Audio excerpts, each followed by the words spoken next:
आता मी काल परवा माझे 2 जुने मित्र आहेत त्यांच्यासोबत बाहेर गेलो होतो. एक जो आहे तो मोठा कंपनीचा मालक आहे, व्हॅल्युएशन करतो, आणि दुसरा संभाजीनगरचा एक खूप मोठा बिल्डर आहे. आम्ही तिघं भेटलो होतो. तर डिस्कशन मध्ये जसं मी गाडीत बसलो, आणि ही रिअल स्टोरी मी तुम्हाला सांगतो. गाडीत बसल्या बसल्या माझा मित्र म्हणाला की बघ काय लोक झालेत, कसे बिहेव करतात. मी म्हणालो काय झालं. सो त्याच्या एका एम्प्लॉईने, कलिगने एक मेसेज टाकला होता ओनर साहेबांना की मी उद्या नाहीये, म्हणजे मी सुट्टीवर आहे. तिला असं म्हणायचं होतं की मी उद्या नाहीये, मी सुट्टीवर आहे. तर माझा जो मित्र आहे म्हणाला की तू सांगतेस मला का विचारतेस. मला सांगितलेलं नाही चालत, मला विचारलेलं आवडतं. आणि मला तो लगेच मॅडम जसं म्हणलं तू सिग्नल पकडला. म्हणलं ही काय लिडरशिप दिसतीये. सांगितलेलं होय, बॉसगिरी, बरोबर आहे. म्हणलं ठीक आहे, आता प्रत्येकाची आपली आपली स्टाईल आहे. आणि मग त्याने तिला बोलला, आणि नंतर मग कॉन्व्हर्सेशन सुरू केलं. तो बोलला आजकाल काय हे पीपल आर नॉट सिरियस, आणि मग जॉबची रिस्पॉन्सिबिलिटी नाही, ती अचानक सांगते मी उद्यापासून. म्हणलं अरे असेल काहीतरी जेन्युइन कारण असेल, तिचं जेन्युइन कारण असेल म्हणून ती नसेल उद्या. नाही ही काय पद्धत आहे का सांगायची वगैरे बोलला. मग तो आमचा तिथे विषय क्लोज झाला. आणि मग त्यानंतर ज्यावेळेस आम्ही डिनरला गेलो होतो, ज्यावेळेस आमचे डिस्कशन सुरू झाले, त्या डिस्कशन मध्ये त्याच्या सातत्याने बोलण्यामध्ये एक पॉइंट निदर्शनास येत होता की हा कर्मचारी आहे, हा चांगला आहे, हा कर्मचारी आहे, तो चांगला नाहीये. आणि we were continuously in the conversation. Then I realized, I just ask a simple question to him की तू ह्याला चांगलं म्हणतोयस आणि ह्याला चांगलं नाही म्हणतस, कशामुळे.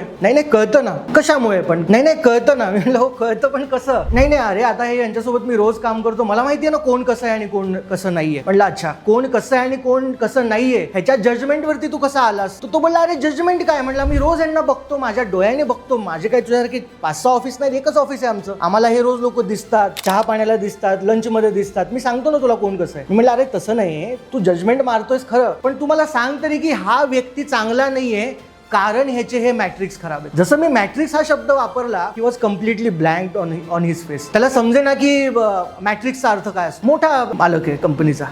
But when I ask him about the matrix, he was unable to speak की मॅट्रिक्स काय असतं. म्हणलं अरे मॅट्रिक्स म्हणजे सिम्पल आहे, जसं लग्न करताना 36 पैकी 36 गुण जुळतात तर तसं हिचे किंवा त्या व्यक्तीचे तुझ्या जॉब प्रोफाईलमध्ये किती गुण जुळत आहेत, काय मॅट्रिक्स आहे. वॉज अनेबल टू से. तो म्हणला कामाचं मी कधी तसं मोजमापन नाही करत रे. आणि जसं मी त्याला क्वेश्चन करायला लागलो, लोकांचं आजकाल काय आहे की जसं क्वेश्चन तेच काय म्हणतात त्याला, एक्सेप्टन्सच त्यांचा होत नाही, मी चुकीचाच नाही. मग ही स्टार्टेड सेईंग नाही आमच्या कंपनीमध्ये वेगळं असतं, आमच्या कंपनी. अरे म्हणलं कुठली कंपनी सांग, मी सगळीकडे जाऊन आलो.